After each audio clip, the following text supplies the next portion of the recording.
Bismillahirrahmanirrahim. Assalamualaikum warahmatullahi wabarakatuh. Perkenalkan, nama saya Muhammad Zaki Jenro Hidayat. Saya Kofifah Karisma Dela. Kami dari kelompok 6A pengantar ilmu antropologi. Pada video kali ini, kami akan mengangkat topik atau tema tentang problematika kebebasan berpendapat sebagai langkah eskalasi nilai Sebagai indeks negara yang demokrasi. berdemokrasi, Indonesia memiliki sebuah privilege terhadap setiap warga negaranya, yaitu berupa kebebasan dalam berekspresi, berpendapat, dan juga berserikat. Hal ini memiliki dasar hukum yang jelas, yang termaktub dalam Amandemen keempat Undang-Undang Dasar Republik Indonesia pada pasal 28E ayat 3, yang menyatakan bahwa setiap orang berhak atas kebebasan berserikat, berkumpul, dan mengeluarkan pendapatnya.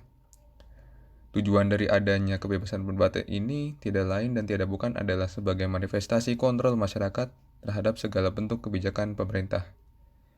Demokrasi, terutama demokrasi yang sifatnya langsung dan terbuka, seperti yang diterapkan di Indonesia pada saat ini, sebetulnya pada hakikatnya juga menjadikan rakyat sebagai pemegang kedaulatan tertinggi dalam struktur kenegaraan.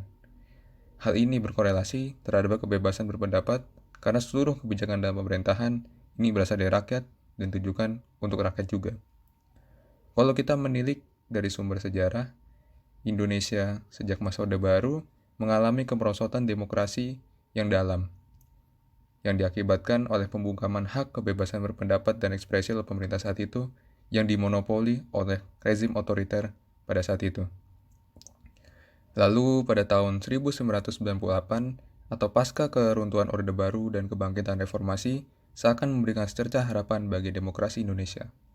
Namun, 23 tahun reformasi bergulir, kenyataannya bahwa kebebasan berpendapat di Indonesia ini tidak sepenuhnya membaik. Sisa-sisa warisan Orde Baru masih saja terlihat walaupun samar. Kebebasan berpendapat sedikit masih tetap digembosi, meskipun dengan cara yang implisit. Seperti yang terjadi pada seorang musisi yaitu Ananda Badudu, yang sempat diringkus polisi karena aktivitasnya yang melakukan penggalangan dana untuk aksi penolakan revisi Undang-Undang KPK pada tahun 2019 lalu. Namun, pada akhirnya, beliau dibebaskan dan hanya ditetapkan sebagai saksi.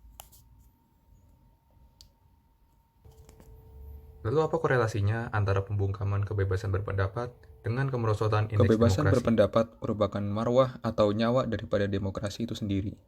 Apabila kebebasan berpendapat mengalami penggembosan, maka sudah dipastikan bahwa demokrasi tidak berjalan dengan baik, sehingga berimplikasi pada kemerosotan indeks demokrasi.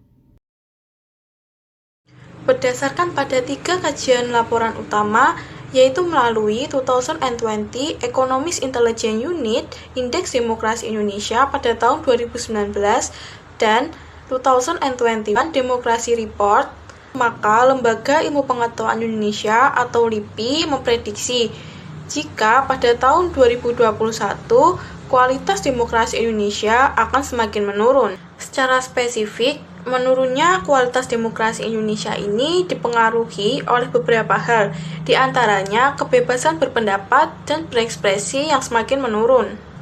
Selain itu, 2 dari 5 indikator penilaian yang turut ikut merosot, yaitu kebebasan sipil dan budaya politik, di mana masing-masing terjun melebihi angka 20%.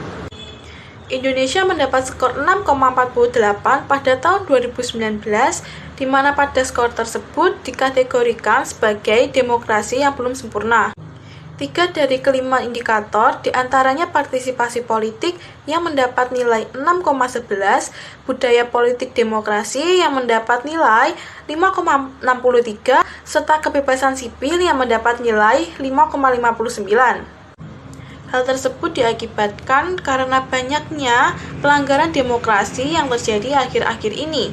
Pelanggaran-pelanggaran demokrasi tersebut turut ikut andil dalam eskalasi indeks demokrasi Indonesia, seperti penangkapan aktivis, pembubaran demonstrasi, sampai pembungkaman masyarakat melalui peretasan media sosial. Kemerdekaan dalam menyampaikan pendapat merupakan hak setiap warga negara, di mana mereka berhak menyampaikan pikiran dengan lisan, tulisan, atau sebagainya secara bebas dan bertanggung jawab sesuai dengan ketentuan peraturan atau perundang-undangan yang berlaku. Kebebasan berpendapat atau kebebasan untuk masyarakat berpendapat merupakan salah satu dasar kehidupan masyarakat yang berpemerintahan demokratis. Korelasi antara indeks demokrasi dengan kebebasan berpendapat adalah karena kebebasan berpendapat merupakan marwah daripada demokrasi itu sendiri.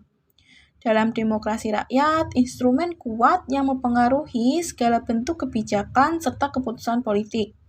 Hak tersebut menjadi suatu unsur yang tidak terpisahkan dalam sebuah sistem negara yang menerapkan demokrasi. Apabila hak kebebasan berpendapat digembosi, maka akan berimplikasi pada penurunan kualitas demokrasi atau dapat mengarah pada sistem yang keotoriteran.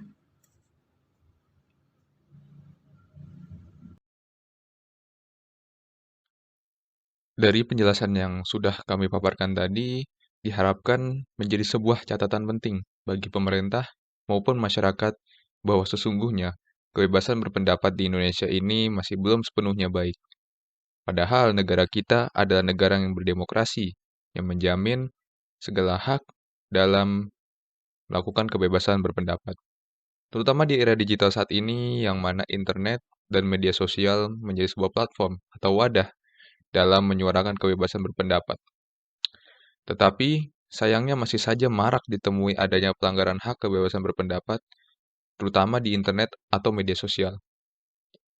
Seperti halnya saat ramai kita pernah mendengar sebuah kritikan yang dilontarkan oleh pihak Badan Eksekutif Mahasiswa Universitas Indonesia atau UI, yaitu ramai mengenai postingan di IG-nya Jokowi King of Lip Service yang menyasar kepada kepala negara kita yaitu Presiden Jokowi, tak luput juga dari adanya penyerangan kepada pihak yang mengkritik.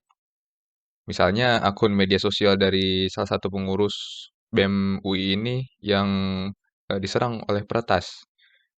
Tetapi dari adanya hak dalam melakukan kebebasan berpendapat ini, dalam mengkritik dan lain-lain, kita juga perlu mengingat sekali lagi bahwa sebuah kritikan dan hinaan itu merupakan perkara yang berbeda, yang kontras. Kita juga harus bisa memilah antara kritikan dan hinaan. Karena dewasa ini justru banyak sekali orang yang tidak bisa membedakan yang awalnya niatnya ingin mengkritik, padahal pada prakteknya adalah menghina dan menyerang secara personal. Dan penghinaan juga merupakan sebuah pelanggaran hukum yang sudah ada payung hukumnya dalam Undang-Undang Negara Republik Indonesia ini. Baik, sekian mungkin yang bisa kami paparkan dari kelompok 6A pengantar antropologi ini. Semoga bermanfaat. Terima kasih sudah menonton.